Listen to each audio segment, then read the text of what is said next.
Hey, everybody. Welcome to the Blue Ribbon Lounge podcast. Welcome to the podcast. You're listening to BRLP whenever you are. Wherever you are. Coming live from Moline, Illinois. From the basement. Basement. Deep inside. Deep inside. The earth. The earth. Oh, we're deep inside the earth. Yes, we're all up in that We're earth. deep inside Mother Nature. Yes. Happy Martin Luther King Day. Oh, nice. Dude. Yes, power to the people. Damn the man. I hold these truths to be self-evident. Damn, you really know a lot about MLK. I think that was someone else. Oh. Is that like a founding father or something? Yeah. Oh, that's all right. I Have a Dream. Oh, that one. That's Yeah. It was Senior that got killed, right? Did Junior get killed too? Martin Luther King Jr.? Or was he the junior? I think he was the junior. Oh, okay. Yeah, the one. The one. Yes. The one and only. The equal rights guy. Yeah. So I got a couple of updates, Davey. Okay. Going back to the suck off episode. Speaking of being deep within Mother Nature. Yeah. Friend of the pod, Danny, he said, I can't remember exactly what we said on the pod, but Bad Wolves is who covered Zombie. Yeah. I don't know if we said that or not. Oh, I know we brought that song I thought it was up. Death Punch. You know what? Five Finger Death Punch did Bad Company. Yeah, they did Bad Company, but there was some dude singing it on the radio like last year or the year before, and I could have swore it was Death Punch. Maybe. Because I guess because I remember talking shit, and then someone was like, oh, but actually they were going to do it in collaboration with the lady from the Cranberries, but she passed away, so they felt like they still had to do it to like memorialize her or something. Really? I heard when I was down in Nashville over the holidays that the Cranberries Zombie is like the new like Stairway to Heaven type thing, or it's like a new song that everybody's like, play this song. Oh yeah, kind of like that Trip to Garden Grove by Sublime. I don't know which one's that one. Where it's like, I don't know the name of it, but it's like, we took that trip to Garden Grove, smelled like Lou Dog inside the van. I don't know that Sublime song. Oh, okay. I'll have to check it out. That's one that Post it in the Facebook. Became like popular with all the like new 20-year-olds. Okay. You know, and when everything becomes legal and they're like, oh man, you got Sublime. And you're like, speaking of legal, when I was down in Nashville, not to Nashville it up, but that was my out and about over the holidays. Yeah. There were like weed gummy stations on the street. They were like little pop-up tents, and you could buy weed gummies. Huh. I was like, that's pretty forward. Yeah. Enjoy your music experience. Yeah. With your weed gummies. And then also Kill Switch Engage was who did that cover of Holy Diver. I don't remember if we said who that was. No, I think you were trying to say that. I hate it. Yeah. The video is not bad. Yeah. It's kind of funny. They have like it's like a medieval type video, and all the band members are different people, and one of them plays a girl, but he's got like a huge beard and shit. And yeah. It's kind of funny. But, I mean, any day of the week, give me Dio. Right. Ronnie James. Speaking of friends of the pod, Molly from your work, my old place, she says hello. To the pod? Huh? Just hello, people out there in the podcast land. Yeah, well, she said hi to me, and that translates, on a podcast day, that translates to everyone. Oh, okay. So if you run into somebody and they're like, hey, I'm like, Gas Station Joe said hi. Yeah, right. Yeah, and so like I said, my out and about was down in Nashville for the holiday. This is our first time back in the studio since the holidays. Yeah, before the holidays. The standard podcast, the Hollywood Dave podcast, was recorded last year, and so it's good to see you again. It's good to see you. A long time. Yeah, got you a little sticker, a little Nashville music swag. Yeah. Yeah, some of the places. Have you ever been to Nashville? No. Well, and we hit one music spot. The strip was insane. It was just as busy as Vegas. Right. Is it always, or you think because the holiday it's a little I would bet it's pretty close to always. Plus, we went on... Well, no, you know what? We went on a Wednesday. Yeah. So it was like midweek. So maybe for a Wednesday, it was a little bit more Busy. people there. Yeah. But we stopped at this. Well, first off, Robert's Western World is. I wanted to go there to see a band that I like, the Royal Hounds. Shout out to them. Yeah. But they were not playing. They do music there every Tuesday. So I went on a Wednesday. Yeah. They were not there. Oh. But the place was cool. They had a sign up that said, first of all, $2 beers, which is good for any bar. Yeah. And then they had a sign on their shop that said they had sold the most PBRs in the country in like 2014 and 2016 or something like that. Oh, okay. But hit Robert's Western World, and then we hit up this bar called The Bobby. And Is it English? Well, maybe. Well, it was like so it was a hotel, the Hotel Bobby. Oh, okay. And on the roof was a bar, a rooftop bar. Yeah. So it was pretty cold when we went there.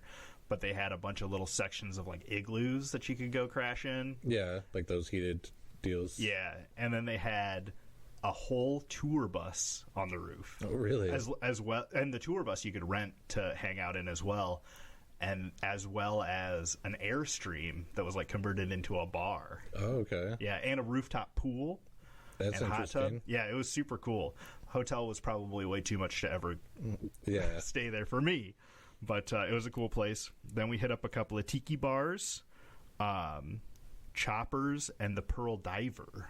Yeah. Which, it was fun. And the drinks were good. But they were both all, dressed up for the holidays. So it was like Christmas stuff everywhere. Yeah. And it was cool. But I like just the regular tiki type of stuff. Yeah. And I mean, because you can do tiki and then just, string some lights or throw some tinsel up and it'll look festive enough. Yeah.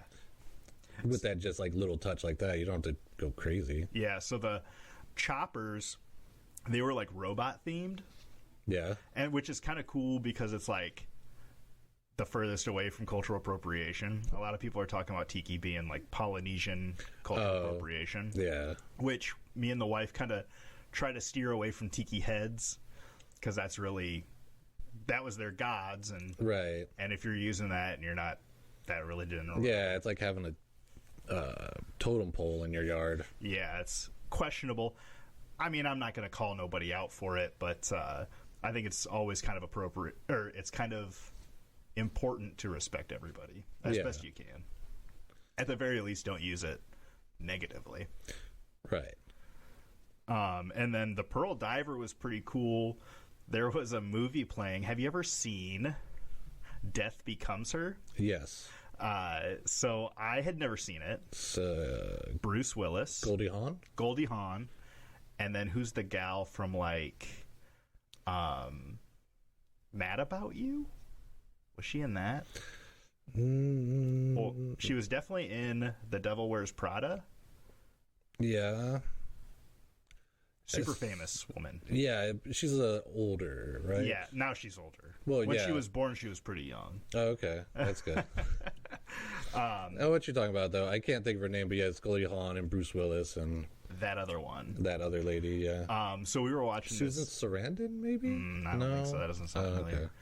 Okay. So we were watching this movie on silent. Yeah. And so it was very visually appealing because I didn't know what was going to happen. Oh, yeah. And then watching all this stuff happen was pretty funny. I highly recommend Death Becomes Her. Yeah. I'm guessing you probably saw the whole fight in the mansion. Yes. That was probably, yeah. That was the part where I was like, what? And then, so on our way home, we drove down there and saw some family. And on our way home, we stopped at a couple of antique stores. And we're driving, and we see all this trash in this yard. And it's very artistic.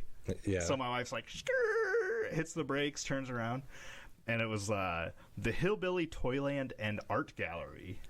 Oh. So this guy had moved back to, this was in Georgia. All right. Kentucky. Because Georgia's below Tennessee. Yeah. Whoops. Yeah. It was in Kentucky. And he moved back to help his parents out, I think. He went to California to become an actor. Yeah. Didn't quite make it. And he comes back to Kentucky to, I think, help his parents out. He moved on to this land that was his grandparents and then his parents. And when he moved back, the city was like fully expectant for his parents to die, and they were going to take the land and turn it into condos or, you know, whatever. Some sort of housing addition. Keep that in. So they were trying to kind of kick him off the land, and he had brought all of his stuff back in a semi-trailer.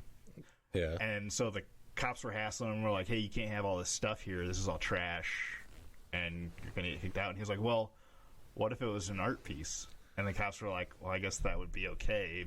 But, and so he, like, made all these crazy art pieces and put a bunch of trash on trees and stuff. And, like, one of them was, like, a face and the mouth was a toilet bowl.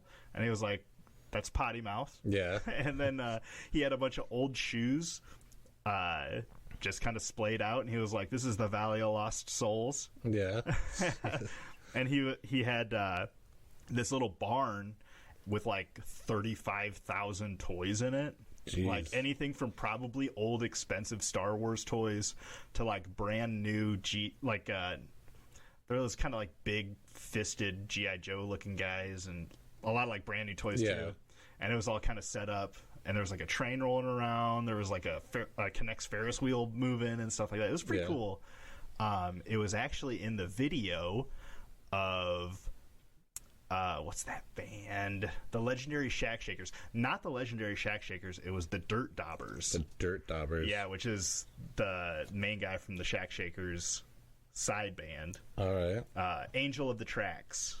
Angel on the Tracks. Name of the song? Yes. With the video with the stuff. Yes. Okay. I think maybe even Wake Up Sinners part of it was shot there too. So try to throw that in the Facebook group for you. Yeah. But first of all, good music. I got to see them live once and meet them. They were cool. That's cool. And this place was super cool. I highly recommend it if you're traveling through Kentucky. Kentucky? Yeah.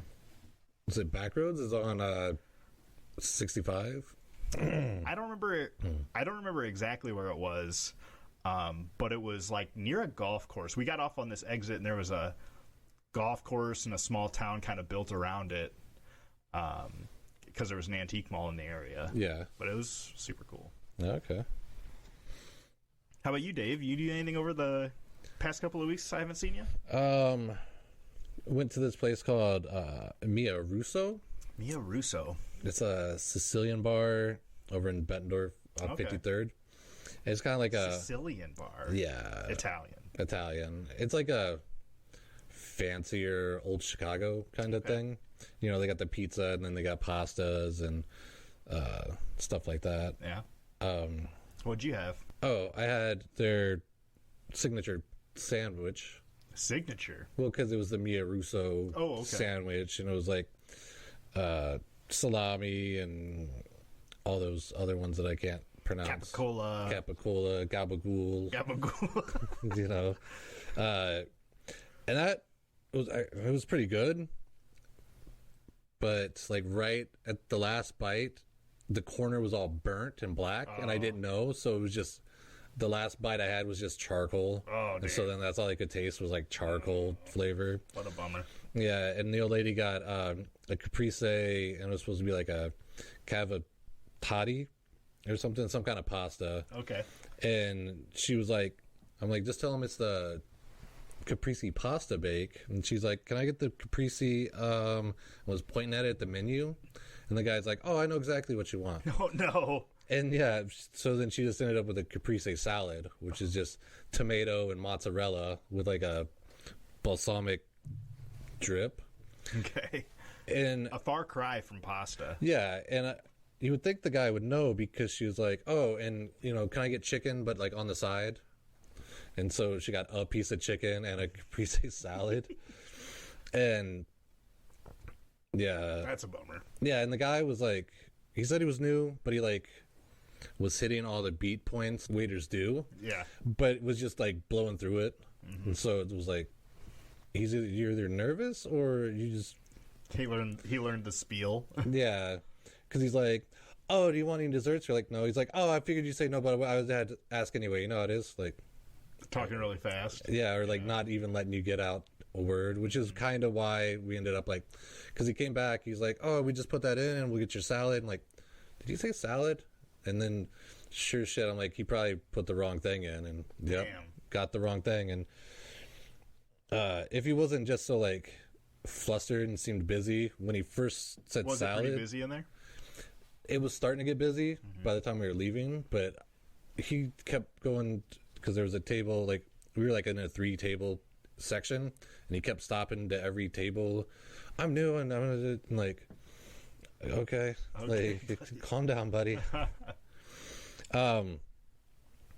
But the only thing I could say is go to that place in happy hour if Okay. you were gonna go, because they have like $2 slices of pizza, Ooh, and then like $1 off any alcohol. there you go. So I'm like, that's because it's like it was showing a picture. It's like the New York style, like the big ass piece of pizza. Yeah, Yeah, for $2. I'm like, that's what's up. yeah, considering the meal was a little on the pricier side.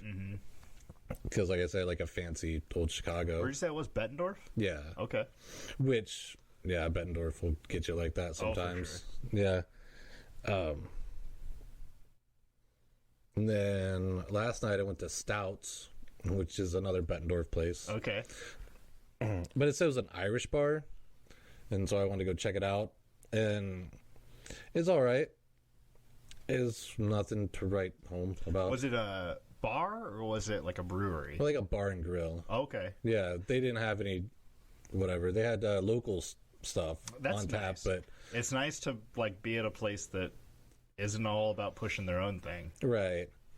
And I don't know. That place didn't seem too bad, but it seems like because it's newer, but everything was kind of worn. Like they built it and then it got really busy, you know, right in the beginning, and then kind of maybe trickled off because like their menus and stuff were worn, and you could tell places on the table where it was kind of worn down. Okay. So either they bought some secondhand stuff to make it look like lived in, or they were really busy and then it kind of trickled off. Yeah. Yeah. Did you eat there or just have some drinks? Ate there. I got a Reuben. It was all Are right. you a big Reuben guy? I was just like, what's an Irish thing? Okay, yeah. But I guess A Reuben. yeah, I guess their thing, well, not what they're known for, but Dwyer Michaels put out a list of the best chicken tenders in the Quad Cities, and they were on there.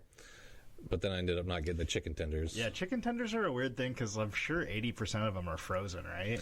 Yeah, all you got to do is fry them. Yeah. I mean, unless, to be honest, the best ones I had are Hardee's. Yeah, I mean, fast food chicken tenders are fire. Yeah, and they actually had canned bread theirs and stuff. And Yeah. Are you a big breading guy? You like a crispy chicken tender?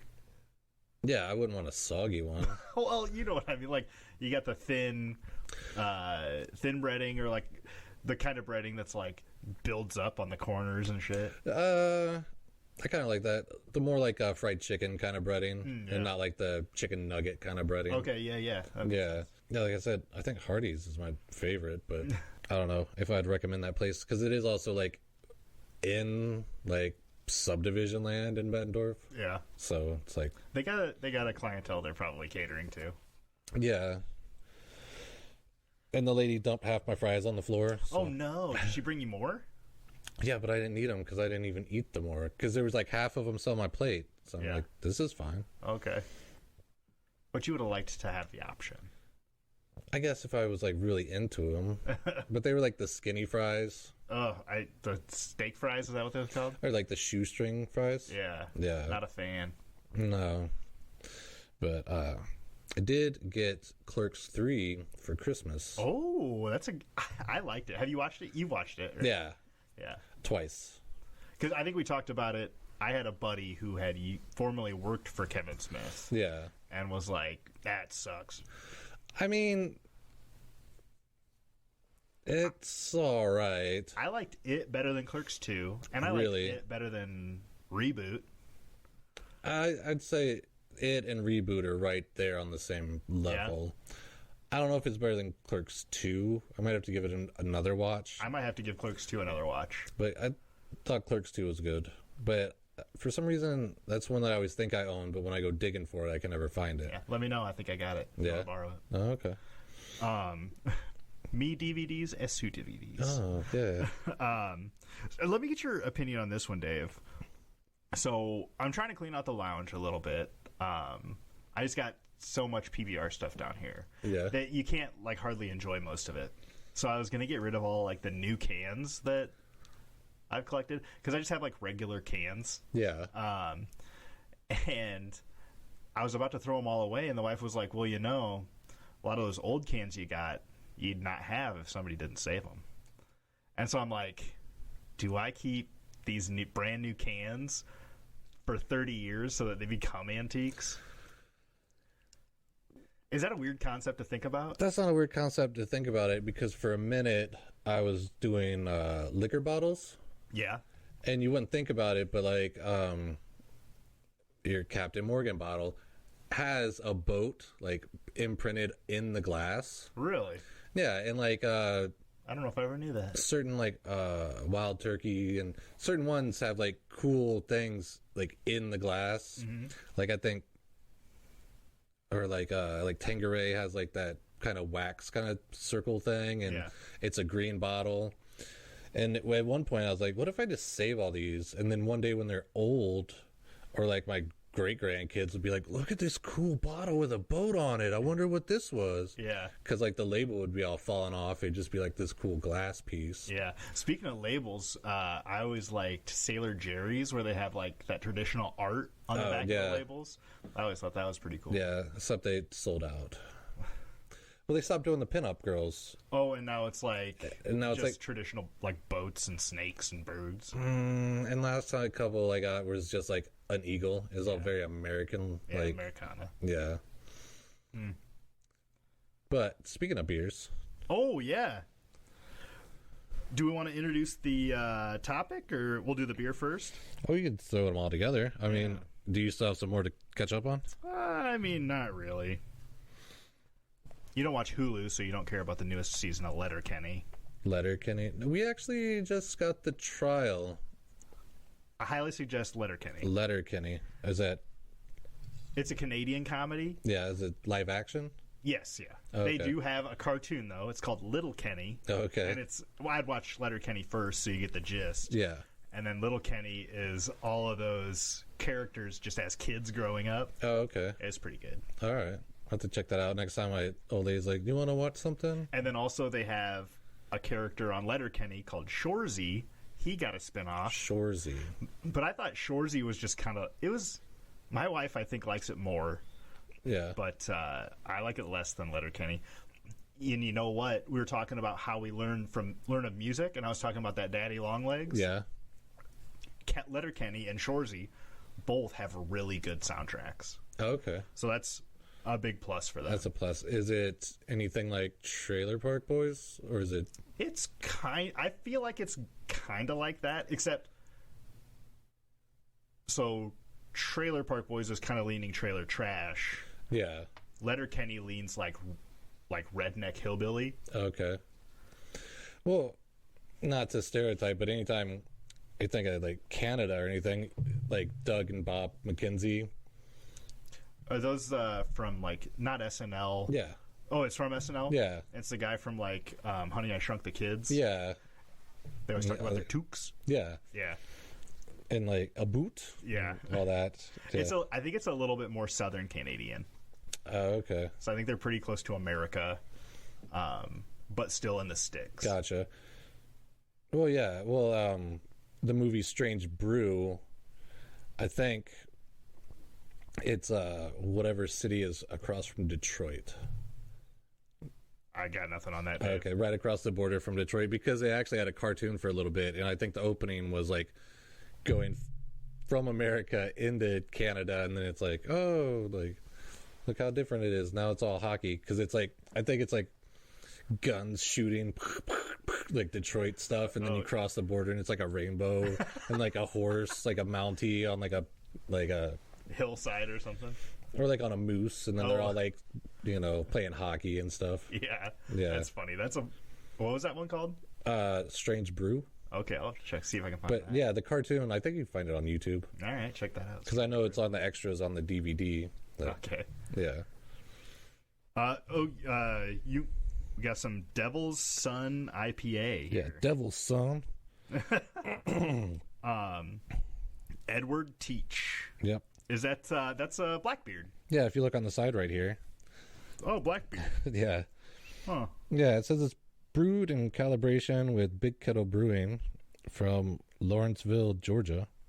And it's got the Blackbeard flag on the back. Yeah, the devil stabbing a heart. Yeah.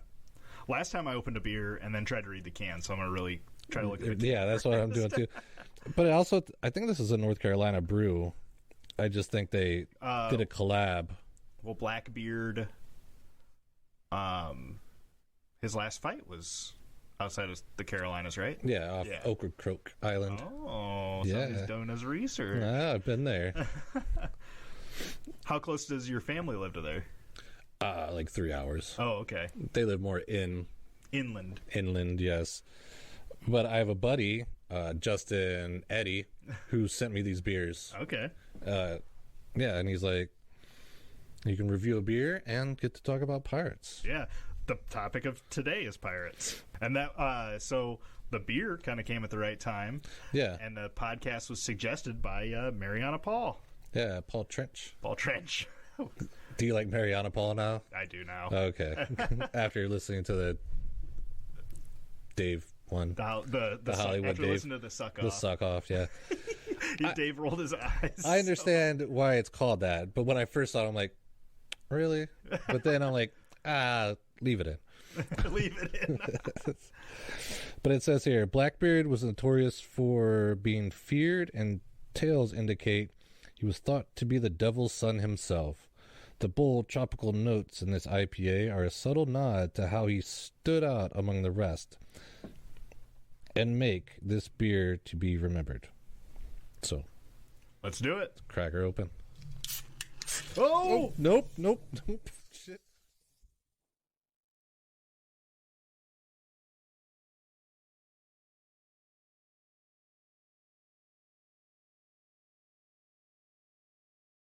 And we're back. Yeah. Well, that's one way to limit your drinking. Yeah, just let it foam out all over. So yeah, anybody out there listening, if you get a beer shipped to you from across the country, what do you do? Tap on the top to I don't know. open it over a sink. Open it over a sink. Yeah. Not over your podcast equipment. Yeah. That's ideal.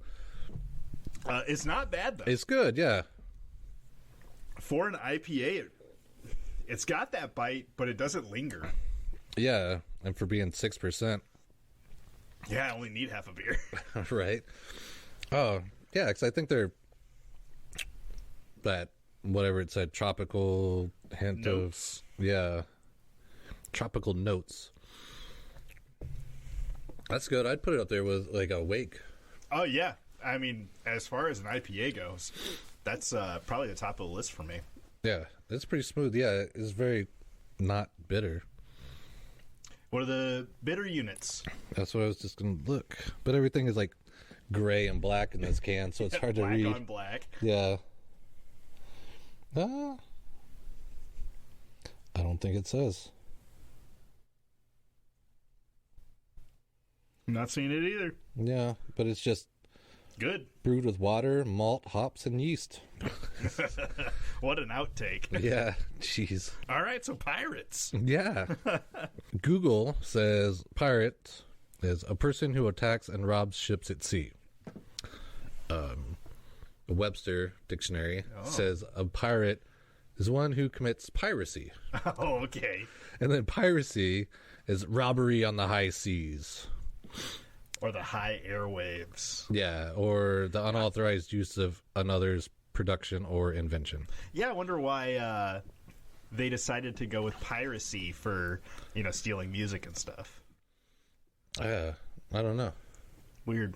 It is weird. I was thinking about it, and it's like, as long as people have been in groups or like, thriving, people have always stolen from each other. Bandits in the woods and thieves in alleys. So when people started building, boats and transporting goods on the water, it was only a matter of time before, other people started exploiting that.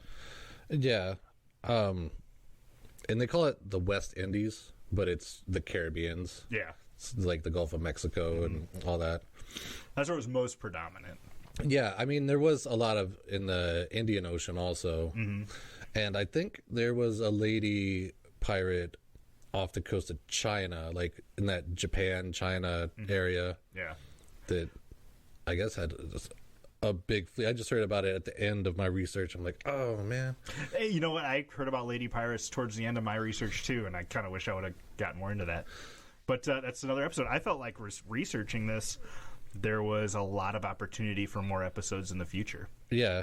Either digging into one pirate itself or, some of these other ideas. Yeah, because it was such a lucrative job. Yeah.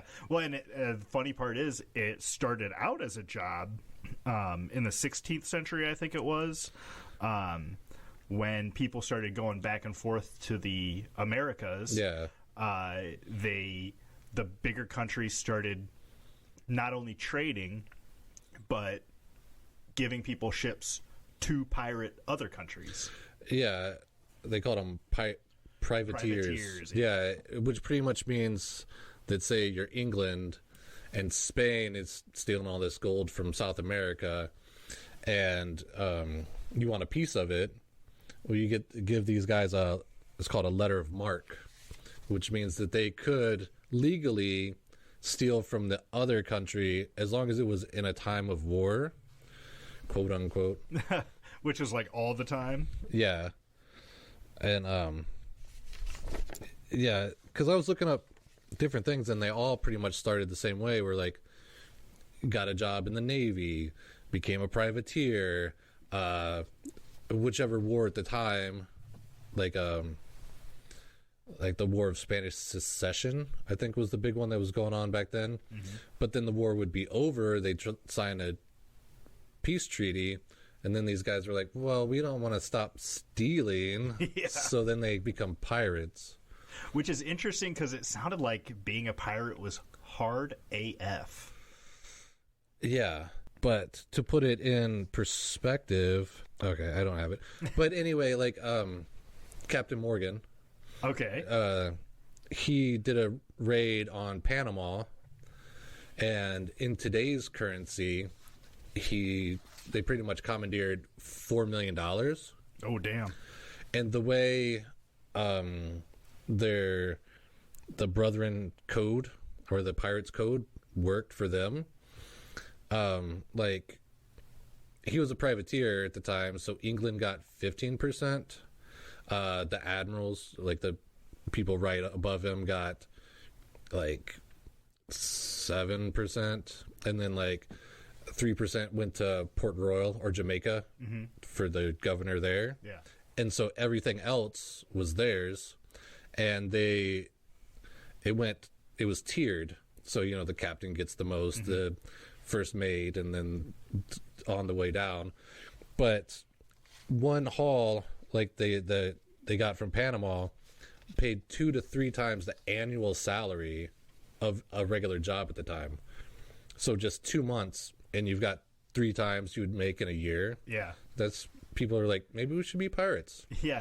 But then and that's the thing about greed is like, as long as you're getting money, you need more of it. Yeah. Which, like I said, being a pirate was hard. They were living on the ocean. Yeah. It was almost like, you fight for a couple of days every so often, get a lot of money. Yeah. But then it's like prison the rest of the time. Yeah, because you're just doing a lot of chores. A lot of chores. If you're cleaning yourself, it's in salt water. Yeah. That's terrible for your skin, your hair. Right. That's if you're even doing that. Yeah, right. Generally, most pirates had like one pair of clothes. Yeah. And So you're not really washing that too often. Yeah, and they didn't really start having soap. Yeah. Back then. Yeah, soap was like made out of whale blubber. Yeah. So you gotta find, kill, and harvest a whale somehow. Right. And that's if you want it. Yeah, if you want to make soap, which rendering whale fat probably is some stinky undertaking. Yeah, for sure. And like everything that they would eat had to be spoil resistant. Yeah. So like dried meat, hard bread, and even having water to drink. Yeah. So they drink a lot of alcohol. Well, grog. Grog. Yeah. Do you know what grog is? Not technically. I just thought it was beer. No, it's well, like you said, they'd have to have fresh water, so for cooking and drinking. Yeah. But they would it would go stagnant in the barrels, or it would grow like algae. Yeah. So to combat that, they would dump rum into it. Mm-hmm. And since rum and water is kind of nasty, then they would put lemons in it. Oh. To vitamin C to help with the scurvy. And then if they were lucky, they could trade or save up their rations and then get sugar and then put that in there to make it more palatable. Okay. So if you want to make grog at home, it's just rum, water, lime, and some sugar to taste. And that's a big, tiki drink. Yeah. Grog. The ship doctors found out that giving people citrus was a good way to fight scurvy, even though like land-loving medical doctors didn't see the connection. But they just knew if we gave them citrus, they got better. And so they would actually have a lot of lemons on board. Oh. But then once France and Spain joined forces, the English couldn't get lemons anymore. Oh. So they switched to limes that they could get from India. Okay. And so the French and the Spanish started calling them limeys as a slur. Wow. Yeah, that's why they're limey bastards. That's where that came from. Another one is the toilet on a ship. Yeah. Was at the front, at the bow of the ship, or the head of the ship. So they called the toilet the head. Yeah, and it was pretty much just a plank with a hole cut in it. Yeah. And your stuff would just go into the water. Which is like, why would you do that in the front of the boat? So you could like run over it. Yeah. Well, that's what they had on the Love Raft. Oh, that's true. Yeah. 'Cause they just had like they didn't even have a plank over it. It was just like an area, right? I thought they had a plank with a hole, because you said the one lady would always poop backwards, so she wasn't watching everybody, staring at everybody. You always just go in the bathroom. Well, but I don't think they had like. Well, everything I saw, they had a cover over it. And that's probably so you wouldn't like step through it or something. Oh, whatever I saw was like where they usually have like the half-naked mermaid in the front is kind of like right off that, and then there was like a plank with holes in it, at least like 2 holes, so like you and your buddy go to the bathroom at the same time. Hold hands, you and your lover. Sure. Hey, they were on that boat for a long time. Yeah, I know. Yeah, so that was pretty interesting, because I always called a toilet a head. Yeah. I never knew that. Because it was at the head of the boat. Yeah. Some of the other stuff that they would eat would be like turtles, birds, and fish for protein. They'd also get a lot of like garlic, olives, cabbage, oysters, and even snakes. Yeah. Which I heard, and I'd like to look into this more. At the bottom, the corner of, maps, there'd be that little sea monster. Yeah. And it would look like little humps coming out of the water. There's a scientist that found, like, large pythons. I don't know if they were anacondas or what. Yeah. But they were swimming, like, 8 miles to other islands and stuff, and maybe even further. Oh, really? Yeah, so he was thinking that some of the first sea monsters were just big snakes. Well, that makes sense. Yeah, right? Yeah. I'm going to look more into that, but... Yeah. Some of the other things was, like, eye patches and hooks and peg legs. Yeah. So hooks and peg legs were pretty expensive. Yeah. But you often had pirates losing limbs because of all the fighting and the poor medical conditions. Yeah. So when you see like pirates with hooks and peg legs, that was actually a thing. Yeah. And then the eye patch was used as like a night vision. So if you're up on the top of the deck during the day and you have to run below deck because you're getting, like, maybe you're jumping onto another ship and you got to go kill everybody. Yeah. And you're running below deck, you just take that eye patch off and you immediately got dark vision in one eye. Yeah, night vision. Yeah. In the Pirates Code laid down by, well, different pirates had different codes, but the biggest one was the Brethren of the Coast, which was Captain Morgan's crew. Okay. And their pirate code actually had a part in there for maiming, and it said that, like, the most important, because most people are right-handed, so your right arm, if you lost it, you got 600 pieces of 8. Oh, okay. Like an insurance policy? Yeah, and if you lost the left, it was 500. If you lost a leg, it's 400. And then a finger or eyeball was 100 a piece. Damn. So they had insurance worked into their code that, you know, go out there and fight, and if you lose a limb, you get reimbursed. Yeah, there you go. Yeah. Another funny thing I heard that came from pirates was bunghole. Bunghole.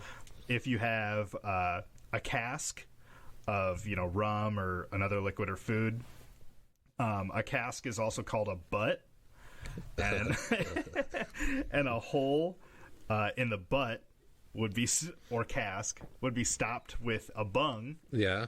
So any hole in a cask was a bung hole. Oh. So a bung is like yeah. So like whoever The butt plug. yeah, whoever took the word butt from meaning a barrel to meaning ya butt. Right. That's pretty funny. Yeah. Well, I think because technically a butt ton or a butt load. Oh. Yeah, A barrel load. Is a barrel, yeah. Wow, that's cool. Do you know what keel hauling is? Since we're talking about the terminology. Yes. Yeah. But you go. Well. You brought it up. Oh. Well, they didn't really walk the plank as much as Hollywood made it out to sound. The best way that they would torture people is to keel haul them, which is to run a rope under your ship and then tie the guy to it and then yank him under the boat. Yeah. Where all the barnacles and stuff can just rip them apart. And that inside of salt water probably sucked ass. Oh, yeah. And then I don't know if it was normal to just run them down there and leave them down there to drown, or if maybe different pirates and different punishments had different things. But yeah, because I've heard some would put weights on their feet and then run them under the keel, and then just let them get dragged behind the boat. Mm-hmm. Others would just and then kind of have them strung up in the riggings. Yeah, just hanging out there as like a warning or like a "don't fuck with me" kind of thing. Yeah. Also, cannon fire. So pirate ships would have like 20 to 40 cannons on their boats. Yeah, they were crazy about cannons. Oh yeah, crazy about them. So, you know, that many cannons firing would a lot of times blow your ears out. Right. So they would wear like wax. I couldn't tell if it was like in their hair or on their earrings or something. Yeah. But then you'd have that wax like right next to you, so you plug that into your ear as earplugs. As well as the jewelry of a pirate was kind of an insurance policy, to where if you died, they would melt down the gold from your earrings and chains and stuff, so you could buy a casket or have a funeral. Yeah. I've heard that some pirates in their loops would even carve inside like their home port. Yeah. As a way to like either get them back there or get at least a notice to somebody that this person died. Yeah. They even believed some piercings would help with like seasickness. I've heard that too. That's the first thing I always thought when they would have the hoops is for seasickness. Yeah. And I knew a gal whose parent was an acupuncturist. Yeah. And she had always talked about, she had an acupuncture in her ear. It was kind of high on her lobe, and she had always talked about it having, some sort of healing property. So I wonder if it was like an acupuncture before, its time. Yeah. Or maybe acupuncture is super old. Add it to the list, Dave. We're doing an episode on Acupuncture. it. Well, it makes sense if they traveled in the Indian Ocean and went to the Philippines and all those places. Maybe they picked up some ancient Chinese secrets. Yeah. Did you look up any pirates specifically? Yes. I got a couple. Before we get to them, the ships themselves, while having, a ton of cannons on them, they actually weren't as big as you'd see in movies as well. They were generally pretty small and have like thin, high masts. Sails. Is the mast the sail? The mast is the wood post, yeah. So it'd have like thin, high sails to catch wind from, a couple of different altitudes. Yeah.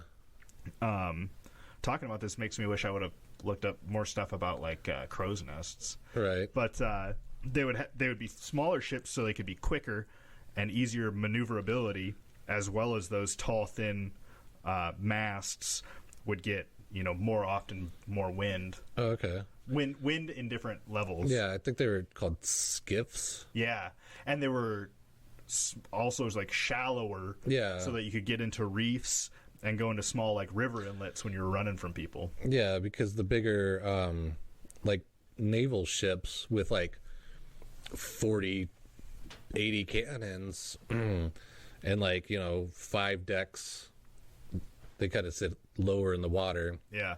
So they need something more maneuverable to... So they couldn't get into the Pirates' Cove. Yeah. Which is,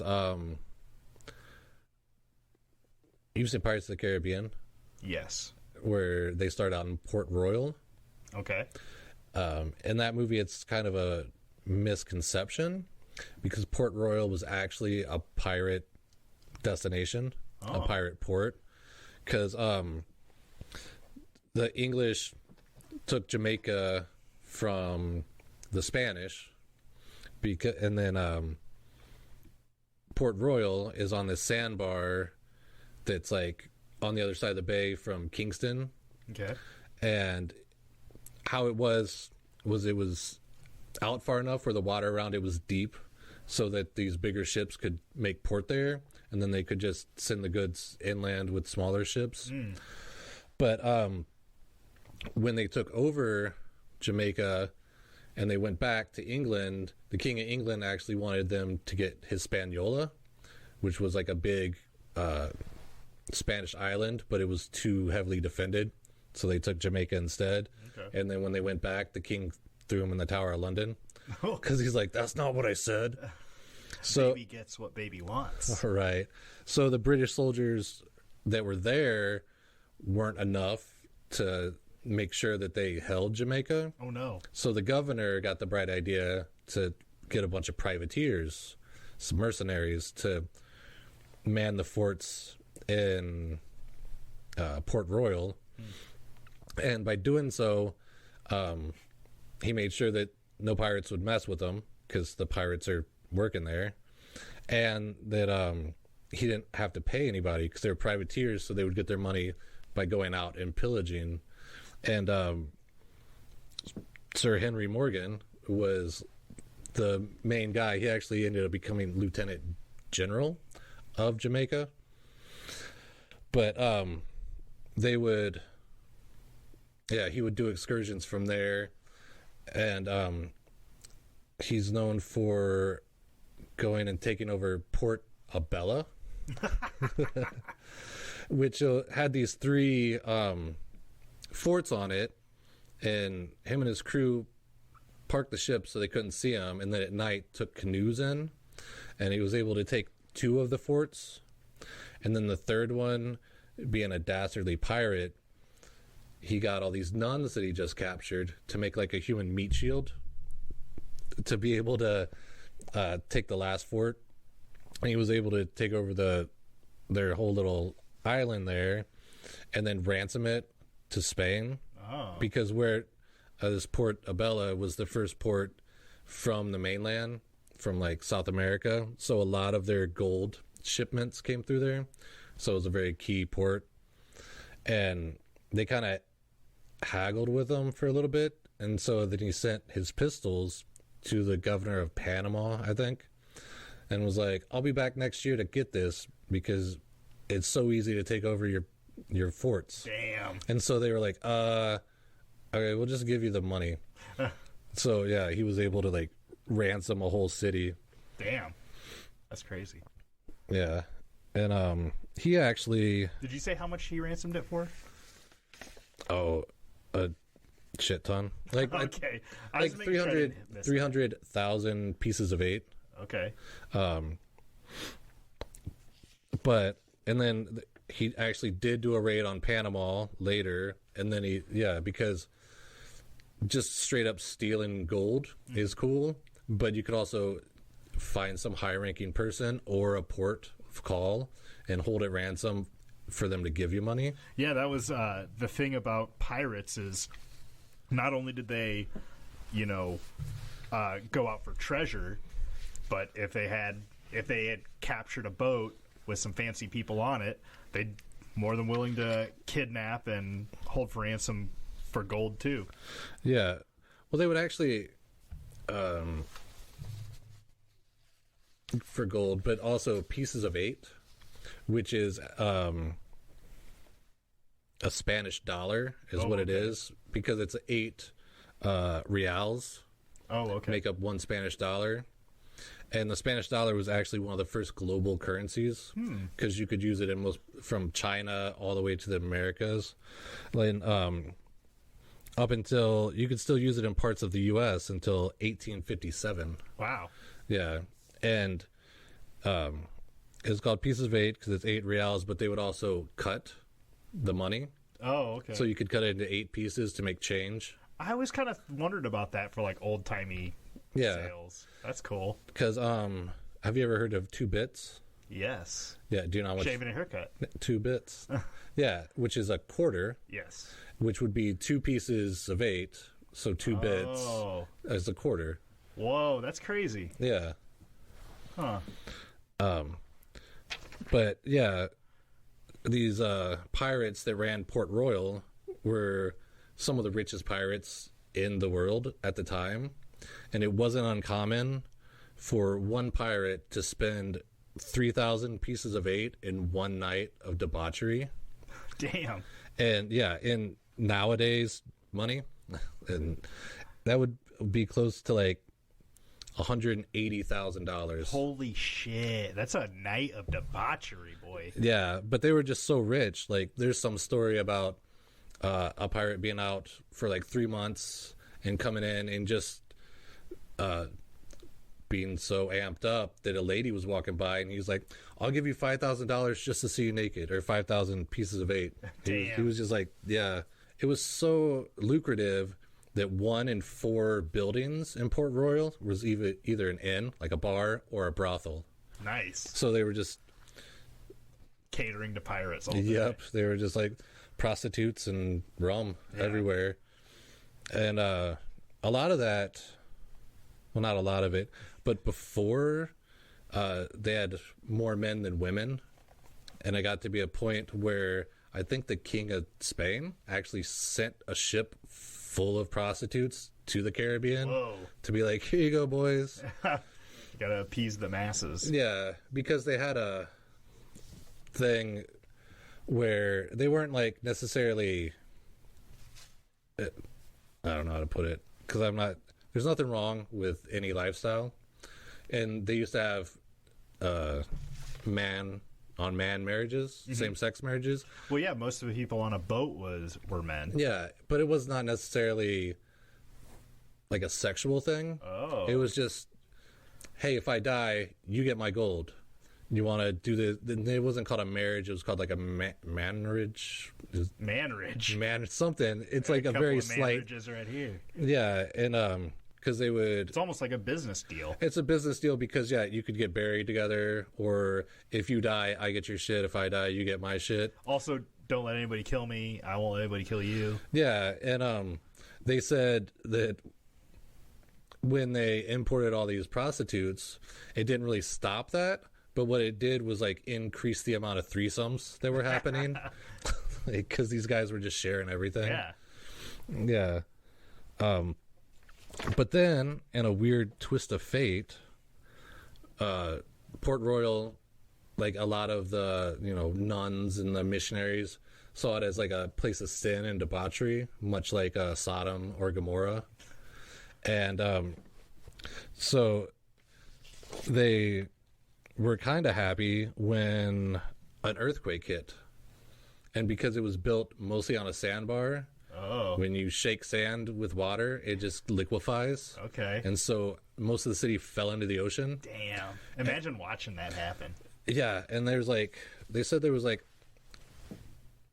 close to like 140,000 people there, which like at that time in New York there was only maybe 45,000 people. Whoa. Yeah, so it was like a huge city, and they said like tens of thousands of people died. Damn. That's crazy. And then right after Atlantis. Right, and then that's what I was thinking. Then because right after the earthquake, a tsunami hit. A tsunami hit right after. A tsunami hit, and then they didn't really rebuild that. They did stick it out, and some people rebuilt. But then in the upcoming like years, they got hit with like 3 really bad hurricanes. Damn. Where was this at again? Port Royal, Jamaica. Jamaica. Damn. Yeah, and so then now it's still there, but it's just like a fishing village, and you can still see like the old forts and stuff. But a lot of it is underwater, and it's a real big scuba dive place. Oh, I bet. Yeah, and it's like the World Heritage Society. It's like on their list to be part of the protected stuff, but for now it's not. But they do say it's like a very important like historical I don't know, capturing of that time. Yeah, because everything's like preserved under there. Yeah, except the gold. They probably looted all that shit. Well, yeah, for sure. I kind of went in a different direction, Davey, and I looked up Somalia. Oh, yeah. So kind of backstory on that is Somalia was held by Britain for a while, and then Italy. And around 1945, the UN gave an agreement that they would rule over half of Somalia each, with the idea that in 10 years Somalia would have their independence. Okay. Now, is that the Horn of Africa? Well, Yes. not the Horn, not like the... Yeah, where it's... If you look at it like it's a... ocean area. If you look at it like it's a rhinoceros, the Horn is Somalia. I believe so. Okay, because the Horn of Africa is also that part at the bottom where the... Yeah. Like the straight... Yeah, it's up towards like the Mediterranean Sea, or Red Sea rather, and the Indian Ocean. Yeah.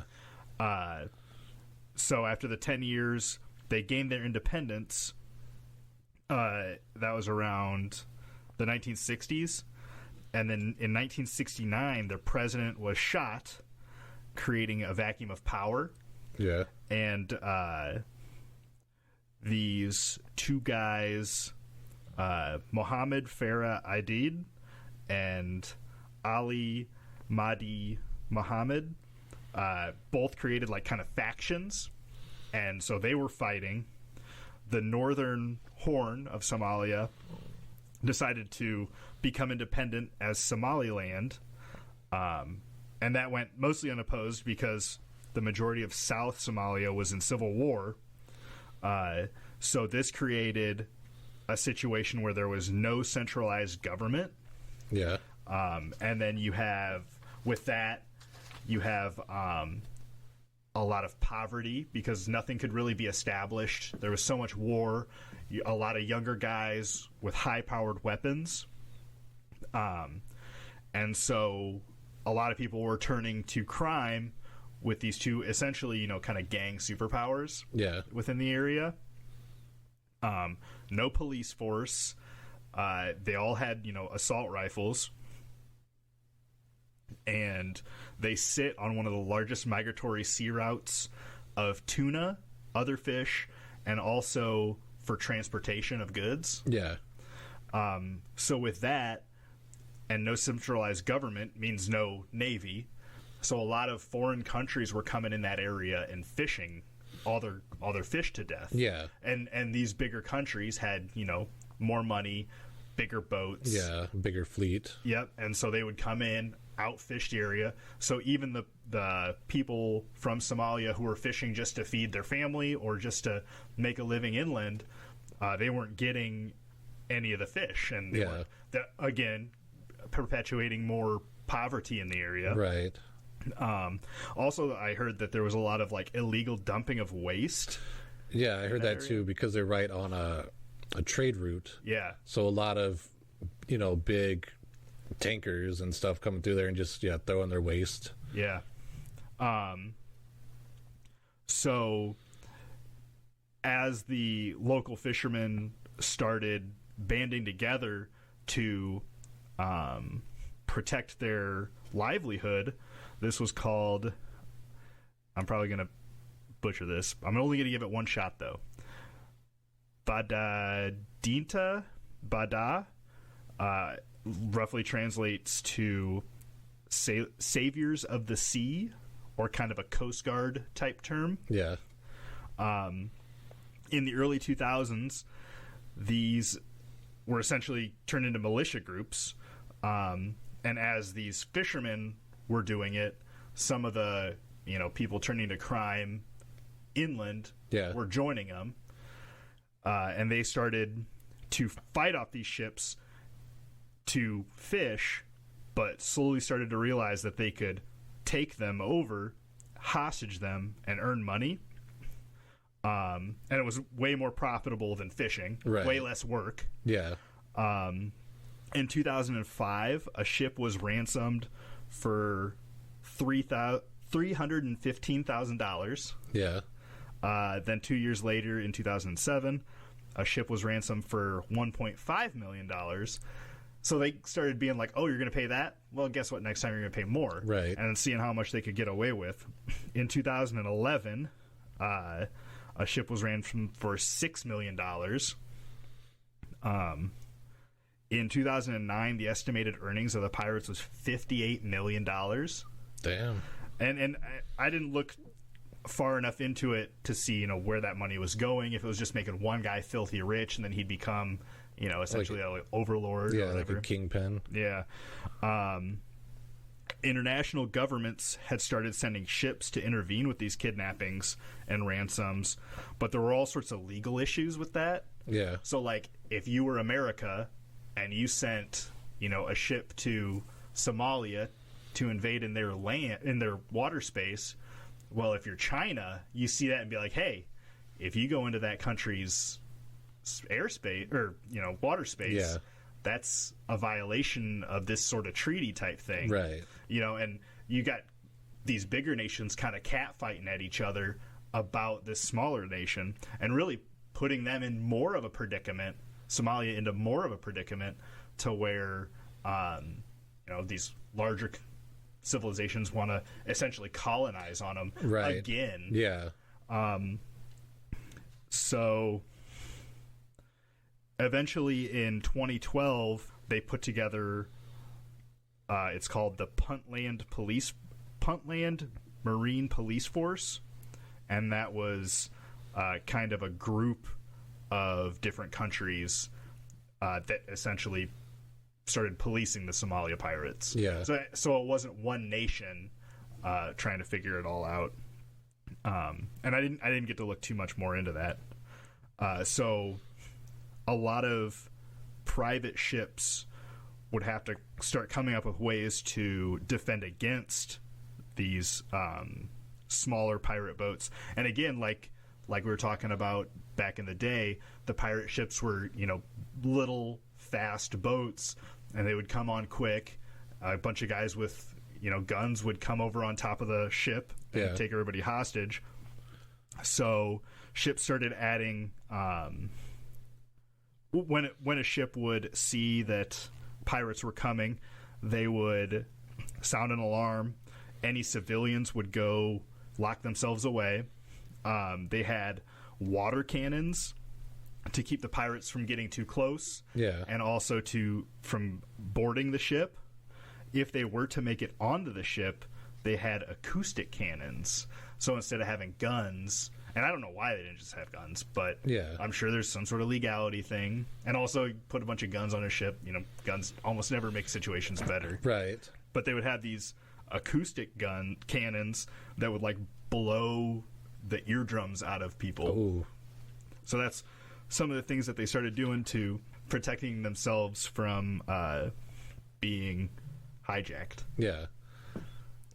I've seen those water cannons before, on YouTube videos and stuff. Yeah. Well, and I didn't watch it, but Tom Hanks did a movie about that type of thing, right? Captain something or other. Yeah. Yeah. It looked like a good movie. And Tom Hanks is a killer, so. Yeah, I've never seen that one either. Yeah. I'll have to try to check it out. Captain Phillips, I think? That sounds about right. Yeah. So that was Somali Pirates. Somali Pirates. We'll talk about Blackbeard. Sure. Since we got the beer. Yeah, sure. His name was Edward Teach. The same pirate story where I think he was born in Jamaica or Barbados. Okay. They don't really know of his life before piracy, but there was 2 Spanish ships that got marooned and sunk off the coast of Florida, and that was kind of the big boom, gold rush. Well, because they were heavily laden, and then they got salvaged and gold, and then people realized there's gold in them there waters. So there was the big pirate boom, and he was sailing with a different pirate, and then they actually took over a slave ship and offloaded all the goods, and Teach was like, hey, can I have that boat? And the pirate he was under was like, yeah, you've been good, yeah, go ahead. And do you know who that was? His mentor? Yeah. Not off the top of my head. I believe it was Benjamin Hornigold. That sounds about right, yeah. Yeah. And that was the ship that he turned into the Queen Anne's Revenge. And he stuck 40 cannons on there, right away. And he was a big guy, a big imposing force with a big black beard. Yeah. And he also got his name because he liked to twist ribbons and different stuff into his beard, and he would even twist hemp and take these big long slow burn cannon wicks or matches and stick them under his hat, and then just light his beard on fire. Yeah. Just let it smolder, so when he came out, it was a big stinky imposing hippie, with just smoke swirling around his head. Yeah. And imagine what that would have looked like if this huge guy who's kind of sort of on fire is trying to board your ship. Super intense eyes. Yeah. And they said eyes you could get lost in. Right. But their technique was to come up next to people shooting their guns and shaking their sabers, and then they would either shoot their cannons or get close enough and throw grenades, little makeshift grenades, onto the other ship. And usually that was enough that by the time they boarded, the other ship was like, oh, we surrender, take our shit. Yeah. And he did that from the Caribbean all the way up to Virginia. And there was a king, George the First, I think, that decided he had to do something about pirates, so he gave them all 1 year to turn themselves in, an amnesty period. And after running a couple of ships into shore, or into sandbars, Teach was like, okay, maybe I'll do this parlay thing. And he got a pardon from the governor of North Carolina, and actually I think became a privateer for the governor of North Carolina. Okay. But the governor of Virginia didn't like that because Blackbeard had previously blockaded one of the ports up there. And so then the governor of Virginia put a bounty on Blackbeard's head, and they actually found him, off the shore of Ocracoke, Outer Banks of North Carolina, because there's this like kind of like an archipelago of islands right off the bank of North Carolina. Blackbeard's guys, they put up like a hell of a fight, and they actually like boarded, because they ended up sending Robert Maynard to track him down, and they boarded his ship, but Maynard had stuck half of his soldiers under, like, below deck. So when Teach and his guys climbed on board, then all of a sudden they were swamped by these sailors. Okay. But they still fought. And they said that Blackbeard fought.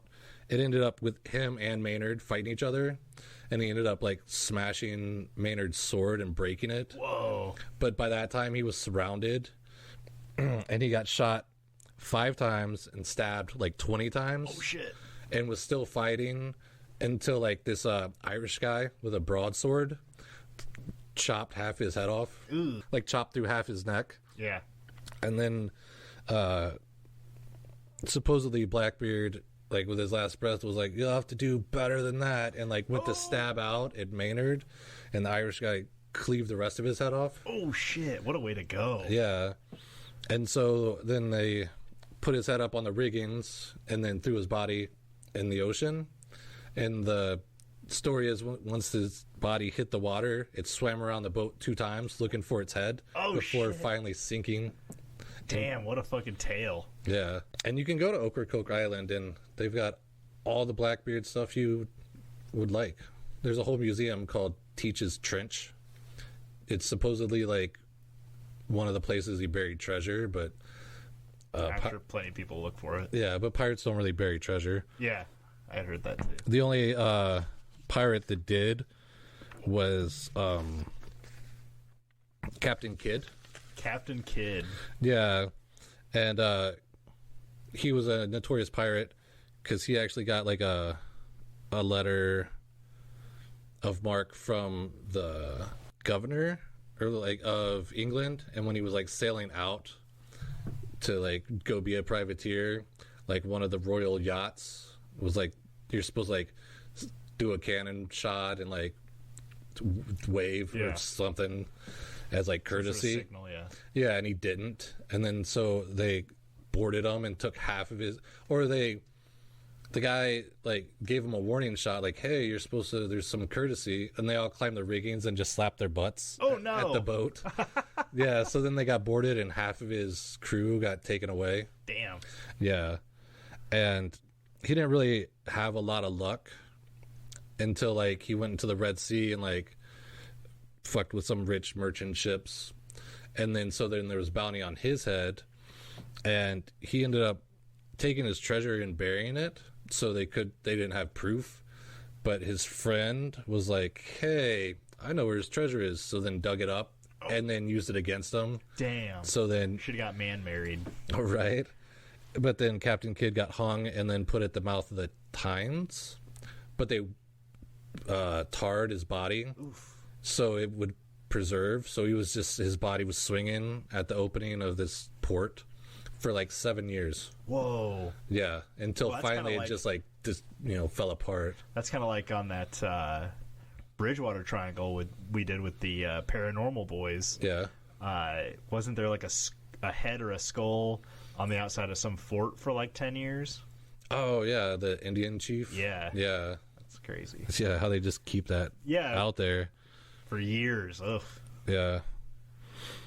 And I've got one last one about lady pirates. Ooh, lady pirates. There was this guy, Calico Jack. Oh, I heard about him a little bit. Yeah. Who wasn't the best pirate. Yeah. And when they offered that amnesty period, he actually settled down on this island, but then he fell in love with Anne Bonny. And she happened to be married to someone else, and they tried to get the governor to let him get a divorce, but the governor was friends with her husband. Oh no. So he was like, no. And then they tried to do a purchase where he just buys Anne from her husband, and he didn't want to do that. So then they're like, screw it, we're going to run away and become pirates, like Captain or Calico Jack used to be, even though he wasn't the best pirate. Yeah. And they say that Anne Bonny had to dress like a man because a lot of pirates thought it was bad luck to have women on board, just because dames. And also, you got a bunch of guys and one girl on a boat. That doesn't, usually bode well. But they say that actually it was probably Anne Bonny that was a mastermind, because Calico Jack sucked as a pirate, but all of a sudden he's having all this success. And they captured this one boat, and there was a guy, Mark Reed, that was on the boat that decided he'd be like, I want to be a pirate, can I join you? And they're like, sure, because a couple of, as you raid boats, some people join up with you. Yeah. And some people just, go about their way. But Anne became really good friends with Mark Reed until Jack was like, what the fuck? But it turns out that Mark Reed was actually Mary Reed, and it was another woman disguised herself as a man. And so these three pretty much did their pirate thing until one day they were docked off the coast of Jamaica having a rum party. Oh. So everybody was like super drunk, and they got captured, or they got boarded, and they said most of the crew was like blind drunk, and like Captain Kidd was asleep in his like quarters, but Anne and Mary were like, you're not taking our ship, and like fought them off. Hell yeah. Like just the two of them like shooting their guns and fighting, but they got overtaken. And they went to jail, and they're all gonna get hung, but then Mary and Anne are like, oh, we're pregnant, and so they had a doctor come and check them out. Turns out they were pregnant. Damn. Yeah. And right before, what a twist. Yeah, before Captain Kidd or Calico Jack, he got to see Anne one more time, and Anne was like, if you would have fought like a man, you wouldn't be hanging like a dog. Damn. And just like berated him for being a cold-blooded crappy pirate. Yeah, but then shortly after that, Jack got hung. Mary got a fever and died of complications. Damn. But Anne Bonny, they have no record of her being killed, giving birth, being let go. So they assume she escaped. Hell yeah. And just went off and lived her life. Get him, Anne Bonny. Hell yeah. You don't have to be a man to be a pirate. Right. Yeah, so. Pirates, baby, that's it. Hell yeah. And there's hundreds of these things.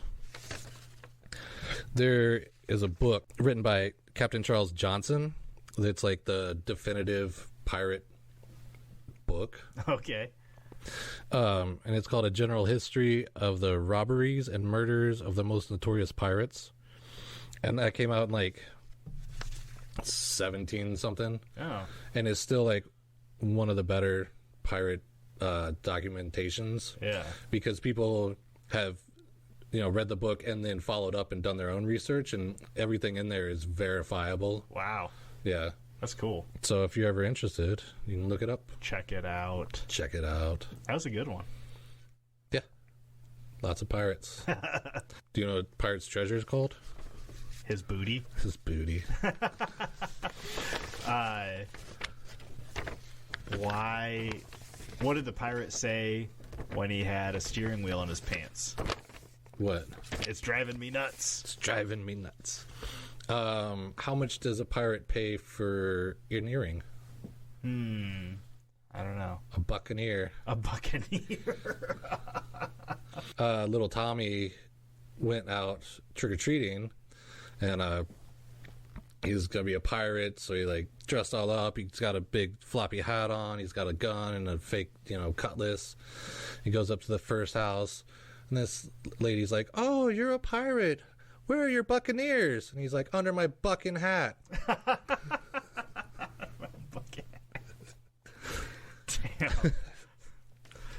Hey, thanks everybody for listening. Yes. I'm gonna cut Dave off there because I know he's got a million of them. And hey, thanks so much for the love. We had like over 50 downloads on the last episode, over 1,000 views or listens so far. I don't know where these are all coming from, but thanks so much. Yeah, thank you for listening. Yeah, it's almost like we're not down here alone. Yeah. If you got any ideas for episodes, we always love to hear them. Yeah. We're working on being maybe a little bit more prepared for the future, but we're always willing to hear your ideas. Organized. Yeah, organized. Yeah. That's a great idea, huh? Check out the Facebook page. Just look up Blue Ribbon Lounge Podcast. It'll also probably be in the notes. Yeah. Hit the website up or hit shopabernathy's.com for some merch. Got a bunch of stickers over there. Yeah, and probably the best way to do episode suggestions would be on the Facebook page. Yeah. Because there's a contact us on the blueribbonlounge.com, but I don't think Matt checks his emails that much. No, did you get a bunch of emails? I don't know. It should come straight to my phone, but I don't really know. Oh, okay. Maybe I will check it now. Dave. I don't know. I'm just like, when was the last time we checked that, Matt? I think that's maybe not a thing people do is email. Email. Yeah. Well, they don't snail mail. Well, I got a letter today. Oh. And it was from our best fan, Cam. Oh, I'm sure. No, it wasn't really. I don't even get letters from that lady. But thanks, everybody. Ta-ta for now, and be good to yourselves. Yes, and remember, haven't you ever heard of closing the goddamn door? See ya. See ya.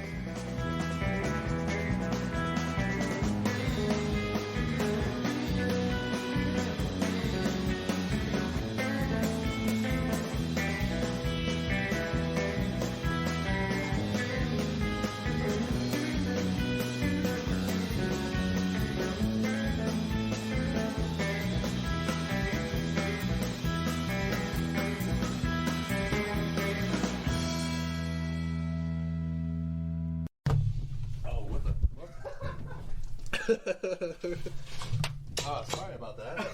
I didn't even shake these up. That's probably because they got shipped here from North Carolina. Yeah, right? I didn't think of that. No, because they've just been sitting in my fridge for like a week.